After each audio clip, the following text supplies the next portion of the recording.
Hello, hello, hello, hello tout le monde. Ravi d'être avec vous. Frédéric Six avec vous sur ce live.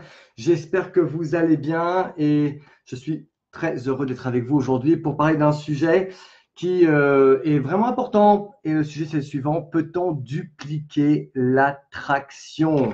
On va parler duplication. Si vous êtes dans le marketing de réseau, je vous invite vraiment à rester sur cette vidéo et également à la partager avec les personnes de votre équipe. Si vous arrivez en live, faites-moi également un petit hello en commentaire. Dites-moi un petit peu également d'où est-ce que vous vous connectez sur ce live. Je suis vraiment très heureux qu'on aborde ce sujet qui est un sujet essentiel parce que la duplication, c'est un sujet majeur dans notre business et il y a beaucoup de personnes qui ne comprennent pas finalement exactement très bien la duplication. On pourra en parler de plein de manières différentes, on pourrait l'aborder sur plein de sujets différents, mais aujourd'hui, on va parler plus particulièrement de l'attraction, parce qu'on parle beaucoup également aussi d'attraction. Comment est-ce qu'on peut attirer les personnes vers nous? Comment est-ce qu'on peut attirer les personnes à s'intéresser à ce qu'on fait, que ce soit au travers de nos produits, de notre business? Mais est-ce que l'attraction, c'est quelque chose que l'on peut dupliquer ou pas? Et donc, on va en parler aujourd'hui. Donc, ravi d'être avec vous. Si vous me rejoignez en live, faites-moi un petit coucou. Je suis ravi d'être avec vous. Si vous ne me connaissez pas, mon nom est Frédéric Six. Je suis dans le marketing de réseau depuis presque 10 ans maintenant, pas encore tout à fait, et depuis 20 ans entrepreneur. Et ma mission, c'est d'accompagner et d'aider les entrepreneurs et les personnes qui sont dans le marketing de réseau à se créer une meilleure qualité de vie et à réussir aussi plus rapidement. Donc, je suis ravi d'être avec vous. On va parler de ce sujet. Peut-on dupliquer l'attraction? Et la première chose que j'ai envie de vous dire, c'est, vous savez quoi, si vous prenez le temps d'écouter ce live, s'il vous plaît, prenez quelques notes. Je ne vous dis pas de tout noter, mais prenez quelques notes parce que ça va vraiment vous former, ça va vous aider à mieux comprendre des choses très, très importantes dans notre business si vous voulez connaître la duplication. Or, la duplication, c'est le secret de la réussite. Mais tant qu'on n'a pas vraiment bien compris ce qu'est la duplication et comment on peut la mettre en place dans nos équipes, eh bien, elle peut mettre beaucoup de temps à se mettre en place, voire on peut même souvent, par des erreurs que l'on commet, créer l'inverse de la duplication, en fait, freiner littéralement la duplication dans nos équipes. Et la première chose que je vais vous dire, et c'est la phrase que j'aimerais que vous notiez, c'est la suivante: la façon dont vous attirez des personnes vers vous, donc la façon dont vous attirez les personnes vers vous n'est pas forcément ce qui doit être dupliqué. Donc, je vais le dire encore une fois, si vous prenez le temps de l'écrire et vous allez comprendre après, si vous m'écoutez bien dans la suite de ce live, la façon dont vous attirez des personnes vers vous n'est pas forcément ce qui doit être dupliqué. Je mesure mes mots, je dis bien n'est pas forcément ce qui doit être dupliqué. Bien sûr que l'on peut enseigner le marketing d'attraction, bien sûr qu'on peut enseigner aux personnes dans nos équipes comment être plus attirantes, comment susciter mieux la curiosité, susciter de l'intérêt, mais ce n'est pas forcément quelque chose qui peut être duplicable. Ça peut paraître un peu étrange à comprendre, mais je pense que je vais arriver, en tout cas j'espère que je vais arriver à vous le faire comprendre dans ce live. Et vous savez pourquoi? Pour vous le faire comprendre, la meilleure façon, c'est que je vais vous donner des exemples. Parce que je pense qu'il n'y a rien de plus concret que de vous donner des exemples et peut-être que vous allez vous retrouver au travers de ces exemples. Je vous donne un exemple. Si je suis, imaginons, un professionnel, je prends un exemple, de la cosmétique, et que j'ai un diplôme, et que j'ai des produits dans mon entreprise de marketing de réseau qui sont des produits cosmétiques, et que je vais mettre ces produits dans mon étagère, dans ma cabine, parce que j'effectue des soins dans une cabine. Okay. Est-ce que ça, à votre avis, c'est duplicable? Non, ça ne l'est pas. On est d'accord? Parce que tous les gens dans votre équipe, si vous êtes dans la cosmétique, ne vont pas être des professionnels de la cosmétique. Je vous donne un autre exemple. Si je suis une femme influente sur les réseaux sociaux et que sur chacune des publications que je mets sur Facebook, par exemple, ou sur Instagram, peu importe, lorsque je parle de mon expérience avec un produit, eh bien, j'ai 500 j'aime et j'ai des centaines de commentaires. Est-ce que ça, c'est duplicable? Non, ça n'est pas duplicable. D'accord? Parce que toutes les personnes qui vont rentrer dans mon business ne sont pas des experts des réseaux sociaux. Est-ce qu'il est nécessaire donc d'avoir fait des études, par exemple en cosmétique, ou d'avoir pris des cours de marketing sur les réseaux sociaux pour y arriver? Non, ça n'est pas nécessaire. Sinon, eh bien, personne ne pourrait faire cette activité. Est-ce que jusque-là, vous me suivez? OK? Et en fait, ce qu'il faut comprendre, c'est que nous avons tous un pouvoir d'attraction ou une crédibilité qui est totalement différente lorsqu'on démarre cette activité. Selon, bien sûr, nos réseaux d'influence sur les réseaux sociaux ou dans la vie de tous les jours, selon notre réputation, notre métier, notre confiance en nous, notre attitude, nos aptitudes, notre posture, notre niveau de réussite. Évidemment, quelqu'un qui est déjà dans l'activité depuis un certain temps et qui a déjà un certain niveau de réussite va avoir un pouvoir d'attraction qui va être différent que quelqu'un peut-être qui démarre. Mais également aussi selon le titre que l'on peut avoir, aussi la manière dont notre entourage nous perçoit. Toutes ces choses-là font partie finalement de notre pouvoir d'attraction au démarrage. Et chacun démarre dans l'activité avec ce qu'il est déjà et ce qu'il a déjà bâti dans sa vie, avec ses acquis, avec ses antécédents, avec sa position actuelle. Okay, et tout ça, ce sont des choses que l'on ne peut pas dupliquer. Or, il faut que la duplication s'opère vite. D'accord? Donc, vous ne pouvez pas enseigner toutes ces choses-là que vous-même vous avez ou que vous n'avez pas à des personnes dans vos équipes. Tout le monde est différent. Et l'être humain n'est évidemment pas duplicable. Nous sommes tous différents, uniques et avec des bagages qui nous sont propres. Donc, chacun démarre dans l'activité avec ce qu'il a déjà et ce qu'il a bâti, ok? Et vous ne pouvez pas changer ou modifier le passé des gens lorsqu'ils démarrent. C'est évident, ils arrivent comme ils sont, ok? Comme dit McDonald's, venez comme vous êtes. C'est pareil, les gens viennent comme ils sont dans notre business.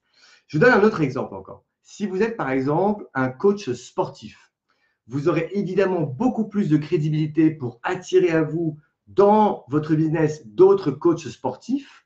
Si vous êtes une esthéticienne, comme je l'ai dit, vous aurez beaucoup plus de facilité à vendre des produits et à parrainer d'autres esthéticiennes, pourquoi pas, parce que vous avez un réseau autour de vous de personnes qui sont comme vous. Mais vous ne pourrez pas dupliquer ça dans vos équipes parce que tous ne seront pas comme vous. Et je vous donne vraiment aussi, par exemple, mon exemple. Lorsque j'ai démarré cette activité, j'avais des centres de coaching sportifs. Donc forcément, lorsque je parlais à d'autres commerçants ou d'autres personnes qui avaient eux-mêmes une activité similaire à la mienne, eh bien, ils allaient m'écouter et mon pouvoir d'attraction était fort vis-à-vis d'eux parce qu'ils avaient une confiance en moi. Ils me connaissaient, d'accord? Et ça, évidemment, ça n'est pas duplicable. Ce qui est duplicable, en revanche, et ça, c'est très, très, très important. Ça peut être une clé qui va vraiment vous permettre de comprendre ce qui est duplicable et ce qui n'est pas duplicable dans ce business. Ce qui est duplicable, c'est ce qui est dit après l'attraction, quand vous démarrez la conversation en privé avec les gens. C'est ça qui doit être dupliqué. Et je vais vous le répéter. Ce qui est duplicable, c'est ce qui est dit après l'attraction. Une fois que vous avez attiré la personne, quand vous démarrez la conversation en privé avec les gens. OK? Je vous donne un exemple et je vais continuer avec des exemples. Je veux vraiment, au travers d'exemples, que vous compreniez. Un nutritionniste, par exemple. Imaginons que je sois un nutritionniste, que vous soyez un nutritionniste, qui se ferait plaisir en expliquant à la personne qui est en face de lui, à son prospect ou à son client potentiel, tous les ingrédients absolument incroyables qui sont dans le complément alimentaire, toute la science, et qui mettrait en avant tout son professionnalisme, toutes ses compétences de super nutritionniste. Et ses compétences donc d'expert n'est évidemment pas faisable par la majorité des personnes. Les personnes dans son équipe ne pourront pas reproduire ce que lui est capable de faire face à un prospect. Je vous donne un autre exemple. Un homme d'affaires, quelqu'un qui a réussi en tant qu'entrepreneur, qui est un homme d'affaires respecté, lorsqu'il va proposer l'opportunité d'affaires à 10 personnes, il risque d'avoir 10 personnes qui vont dire « oui, ça m'intéresse de regarder ». Et ça n'est pas duplicable non plus. Il va avoir beaucoup de oui. Pourquoi? Parce qu'il a une influence, d'accord? Il est respecté. Or, la majorité des distributeurs auront beaucoup plus de non au démarrage que de oui. Donc, je vais aller un peu plus loin dans cet exemple pour que vous compreniez vraiment bien. Imaginons que je sois un homme d'affaires à succès. Je décide de démarrer l'activité et je pense à ma voisine qui s'appelle Jacqueline. Parce que je pense que cette activité pourrait être vraiment bien pour elle. Je pense à elle parce que je la connais bien, je sais qu'elle a beaucoup de qualités humaines, je sais qu'elle a besoin d'un complément de revenu, etc. Et quand je vais lui proposer l'opportunité, qu'est-ce qui va se passer? Elle sera flattée que j'ai pensé à elle parce qu'elle me connaît bien et elle va sûrement accepter de regarder de plus près l'opportunité ou les produits parce qu'elle a confiance en moi et elle respecte mon opinion puisque je suis un homme d'affaires respecté, que je suis quelqu'un qui a réussi. Mais si je lui explique tout par moi-même, avec mon super discours d'homme d'affaires qui a confiance en lui, avec un discours convaincant et maîtrisé, elle va être impressionnée par mon discours, mais vous savez qu'est-ce qu'elle va se dire? Elle va se dire, ça a l'air extraordinaire ce que tu me proposes, mais je pense que je n'arriverai pas à être comme toi. Vous voyez, et ça, c'est donc j'en reviens à ce que je disais, ce qui doit être dupliqué, ce n'est pas la manière dont vous attirez la personne par votre pouvoir d'attraction ou de séduction, mais avec ce que vous allez lui dire. Et donc, vous devez faire très attention, quel que soit votre niveau d'expertise, à ce que vous allez dire à la personne qui est en face de vous. Et si vous lui montrez votre expertise, elle risque de penser qu'elle ne sera pas capable de faire comme vous. Et inversement, si vous êtes très mauvais dans l'explication des produits ou très mauvais dans l'explication du business et que vous essayez d'expliquer tout, eh bien, vous risquez d'avoir un non parce que vous avez loupé votre présentation. Donc, ce qui est en revanche duplicable, donc lorsque la conversation démarre, quand un contact est intéressé à en savoir plus, la bonne approche que vous devez enseigner à n'importe qui est dans votre équipe et qui est la bonne approche, c'est au lieu de montrer en fait votre expertise ou votre non-expertise, c'est de montrer l'outil qui explique exactement de quoi il s'agit. C'est de montrer l'outil qui va expliquer ce qu'est votre produit, ce qu'est votre service ou ce qu'est le business à votre place, y compris même si vous avez vous-même l'expertise pour le faire. D'accord? Donc, même si je suis un homme d'affaires et que j'ai super bien compris comment présenter le business et que je suis capable moi-même de le faire, c'est une erreur de le faire devant la personne. Ce qui est duplicable, c'est de montrer à cette personne, au moment où je veux lui expliquer, qu'il existe un outil qui présente à ma place. Et c'est comme ça que j'ai mis en place, par exemple, dans mes équipes, un outil une méthode qui s'appelle ATM. Ça veut dire que lorsque une personne est intéressée par en savoir plus, je vais ajouter, donc A pour ajouter, la personne dans un groupe et je vais la taguer sur une vidéo, T pour taguer, qui explique exactement de quoi il s'agit. De quoi est-ce que ce soit au travers pour le produit ou que ce soit pour le business. Et M pour message, je vais lui envoyer un petit message pour m'assurer qu'elle a bien vu la vidéo et je vais la suivre. D'accord? Donc, si vous procédez de cette façon, la personne qui est exposée à l'activité ou au produit se dit qu'elle pourra elle aussi utiliser les outils sans avoir besoin de devenir un expert. En fait, c'est extrêmement important.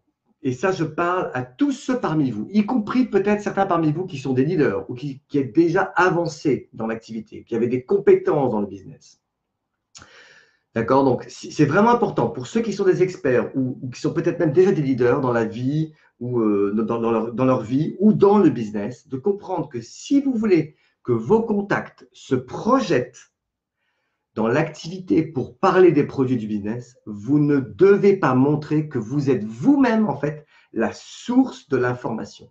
Vous ne devez pas leur donner l'impression que c'est vous l'expertise. D'accord? Mais c'est les outils. Les outils sont l'expertise et qu'il existe un système pour découvrir les outils. Sinon, comment voulez-vous que les personnes s'imaginent pouvoir faire ce que vous faites? Or, la duplication, c'est quoi? C'est de faire des choses simples à un grand nombre de personnes. Ça, c'est une phrase que vous devriez noter. La duplication, c'est d'être capable de faire des choses simples à un grand nombre de personnes. Or, très souvent dans notre business, il y a beaucoup de distributeurs qui font faire des choses compliquées à très peu de personnes. Il faut faire en fait exactement l'inverse. Est-ce que déjà, dans ce que je vous dis, il y a une espèce de déclic dans votre tête? Est-ce qu'il y a un déclic par rapport à la duplication? Dites-moi en commentaire si déjà à ce stade-là, quand vous m'écoutez, il y a un énorme déclic qui est en train de s'opérer. Et vous savez pourquoi je vous dis ça? Parce que moi-même, j'ai commis des erreurs. J'ai commis des erreurs même pendant des années. J'ai voulu tellement bien faire, peut-être parce qu'à une époque, j'étais danseur professionnel et qu'en tant que danseur, j'ai besoin que tout soit parfait. Et je pensais que je devais tout maîtriser. Et donc, lorsque je rencontrais des prospects, je leur présentais les business et je passais des heures à super bien réviser ma présentation business. Et quand j'étais en face à face avec les gens, je leur faisais une magnifique présentation business. Ils disaient, waouh, ça a l'air extraordinaire, mais tu sais quoi? Je ne sais pas si je serais capable de faire ce que tu fais. Donc, ça te va super bien à toi, mais moi, je ne sais pas si je serais capable de faire ce que tu fais. Et là, je me disais, et je m'en mordais les doigts, je me disais, mais comment est-ce que ça se fait que, du coup, ils ont pas envie de signer? Alors, certes, si vous êtes très, très bon pour expliquer le produit, vous allez peut-être vendre des produits. OK, vous allez vendre des produits parce que vous êtes très bon pour expliquer le produit et convaincre la personne d'acheter le produit. Ça, c'est super. Mais est-ce que vous allez donner l'impression qu'elle-même pourra vendre les produits? On parle de duplication. Je ne vous parle pas uniquement de vendre des choses, vendre des produits. Je vous parle de faire des choses à d'autres personnes. Donc, ils doivent comprendre que c'est simple. Et c'est pour ça que vous ne devez pas être l'expert. OK? Si vous avez l'expertise et si vous êtes tenté de vous en servir pour briller devant la personne, pour montrer que vous maîtrisez à fond le sujet, comme moi je l'ai fait pendant des années, ça va peut-être les convaincre, oui, d'acheter le produit, mais sûrement pas les inciter à faire comme vous parce que vous êtes trop bon dans ce que vous faites. Votre connaissance leur semble trop de choses à maîtriser. Et vous savez quoi? La majorité des personnes, avant peut-être même de réfléchir à rentrer dans votre business, eh bien, ils ont une vie, ils ont un boulot, ils ont des enfants, ils ont déjà une vie hyper chargée, parfois compliquée, et ils se disent qu'ils n'auront ni le temps ni les compétences pour arriver à faire ça. Ça va faire partie des objections majeures. Et en fait, quand vous compliquez les choses, quand vous devenez l'expert, vous créez, sans vous en apercevoir, des objections majeures. OK? Parce qu'ils vont penser qu'ils vont devoir être aussi bons que vous. Donc, en étant super bon devant eux, vous flattez votre ego, mais vous sabotez votre boulot. Malheureusement, c'est terrible, mais c'est comme ça. Et je vous expliquais que moi-même, je l'ai fait tellement de fois. À l'inverse, et je reviens là-dessus, ne pas avoir besoin d'être un expert enlève une énorme pression à un distributeur de votre équipe qui lui-même n'est pas un professionnel ou qui ne veut pas avoir à prendre trop de temps dans sa vie déjà peut-être chaotique ou extrêmement chargée et il ne veut pas penser qu'il a besoin d'apprendre énormément de choses par cœur. Il aura le temps par la suite de devenir bon, d'approfondir ses connaissances, d'approfondir ses compétences. Mais au démarrage, il ne doit pas avoir l'impression que lui-même, pour démarrer, il va devoir avoir des compétences colossales. D'accord?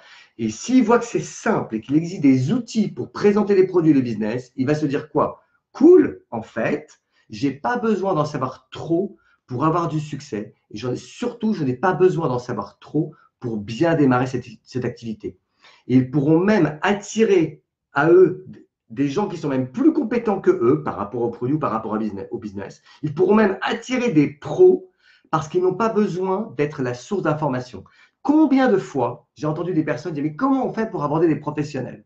Quand vous voulez aborder des professionnels, par exemple quelqu'un qui est dans l'esthétique ou quelqu'un qui est un entrepreneur, il ne faut pas chercher à être l'expert devant lui ou de se mettre à son niveau. Lui, il a des années de compétences, des années d'expertise. Vous ne pouvez pas vous mettre à son niveau et vous ne devez surtout pas essayer de vous mettre à son niveau. Vous devez lui poser les bonnes questions, mais au moment où vous allez vouloir lui présenter, vous devez utiliser un outil et laisser l'outil exposé à votre place. Et lorsque la personne voit l'outil, elle va se dire « Waouh, mais ça veut dire que moi aussi, si je démarre, je vais pouvoir utiliser cet outil. » Et là, bingo! Que ce soit face à un pro ou que ce soit face à quelqu'un qui ne soit pas un professionnel du domaine, c'est beaucoup plus puissant de montrer qu'il existe des outils. Et lorsque vous montrez qu'il existe un outil, vous lui dites en plus de ça, si jamais tu démarres l'activité, eh bien cet outil que je te montre sera l'outil que toi-même tu pourras utiliser. Alors, qu'est-ce que vous devez du coup enseigner à vos équipes? Vous devez non pas, bien sûr vous pouvez les aider à être meilleurs dans leur attraction, mais vous ne pouvez pas rapidement, en quelques semaines, ni même quelques jours, leur apprendre à avoir un super pouvoir d'attraction. Je suis désolé, mais ce n'est pas possible. D'accord? Vous pourrez, avec le temps, leur apprendre à être meilleurs dans leur marketing d'attraction, d'être meilleurs dans leur attitude, dans leur leadership. Mais ça prend du temps, des mois, voire des années. D'accord? Alors, pour les aider à réussir, ce que vous devez faire pour les accompagner à la réussite dès le début, c'est qu'ils doivent apprendre à créer la curiosité. J'appelle ça même plutôt le marketing de curiosité, avant même le marketing d'attraction. Vous devez leur apprendre à partager leur histoire, à partager pourquoi est-ce qu'ils font cette activité, pourquoi est-ce qu'ils utilisent ce produit, et leur apprendre à partager leurs résultats, les bénéfices qu'ils ont avec ce produit. D'accord? Ça, c'est indispensable, très rapidement. Et ça, n'importe qui est capable de le faire. Waouh, j'ai utilisé un produit, j'ai perdu 8 kilos. Waouh, j'ai utilisé ce produit, j'ai estompé mes rides de moitié. Waouh, j'ai utilisé ce produit, grâce à ce produit, mes cheveux ont repoussé. Bref, voilà. OK? Waouh, j'ai démarré ce business et en l'espace de quelques semaines, j'ai déjà réussi à gagner un complément de revenu. Boum. Vous voyez, ça, c'est simple. OK? Donc, vous devez surtout leur enseigner dès le démarrage à faire ce que je vous ai dit, alors à prendre le marketing de curiosité et surtout à utiliser les outils qui sont mis à leur disposition pour expliquer les produits et pour expliquer le business. Montrer qu'il existe des outils d'exposition, c'est la compétence essentielle au développement de votre business. Voilà. C'était un sujet en fait, qui peut paraître super simple, mais qui n'est pas évident à expliquer, qui n'est pas évident à comprendre. Donc, j'ai essayé de faire de mon mieux pour vous le faire comprendre. Et la meilleure chose que vous puissiez faire aujourd'hui, c'est ou bien de le partager avec vos équipes parce que ça va vous faire gagner du temps.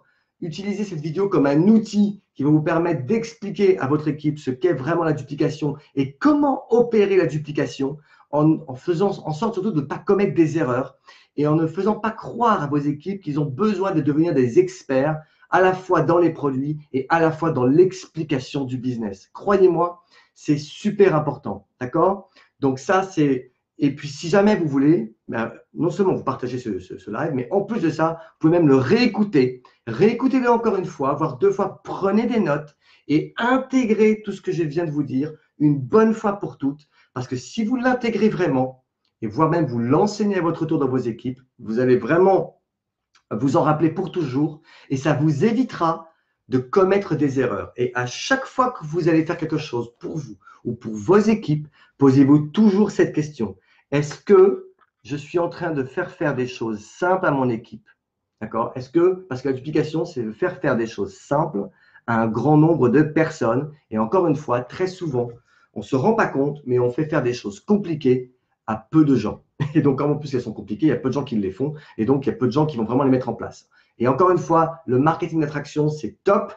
Vous pouvez tous vous améliorer dans votre manière d'attirer les gens, mais ça prend du temps parce que ça va vous obliger à devoir travailler sur votre attitude, votre posture, votre leadership, votre confiance en vous, votre réputation, bref, tout ça. En plus, bah, il vous faut aussi avoir un peu de succès. Et le succès, ça peut prendre un petit peu de temps. Et plus vous aurez du succès, plus vous serez capable d'attirer des gens à vous parce que bah, vous aurez du succès. Mais ça, ce n'est pas duplicable. Ce qui est duplicable, encore une fois, je l'ai dit, c'est ce que vous dites à quelqu'un lorsque vous commencez à lui parler. Ce n'est pas comment vous l'attirez à vous, c'est dès que vous commencez à ouvrir votre bouche pour parler de vos produits ou de votre business. Et c'est là où vous devez faire attention à ne pas être l'expert, mais à montrer à votre prospect tout de suite que ce que vous faites avec lui et que c'est quelque chose que lui-même pourra faire. Voilà, j'espère avoir été clair. Dites-moi en commentaire, dites-moi, j'aimerais bien vraiment savoir en commentaire si ça vous a aiguillé, si ça vous a peut-être même créé un vrai déclic. Je serais ravi de vous écouter. Je vous embrasse tous, je vous dis à très bientôt. N'hésitez pas à partager encore une fois ce live. Si vous n'êtes pas encore abonné à ma page, ben abonnez-vous à ma page pour recevoir régulièrement des petites doses comme ça de formation sur notre métier. Et je vous dis à très, très, très bientôt et hâte de vous lire en commentaire. Salut tout le monde.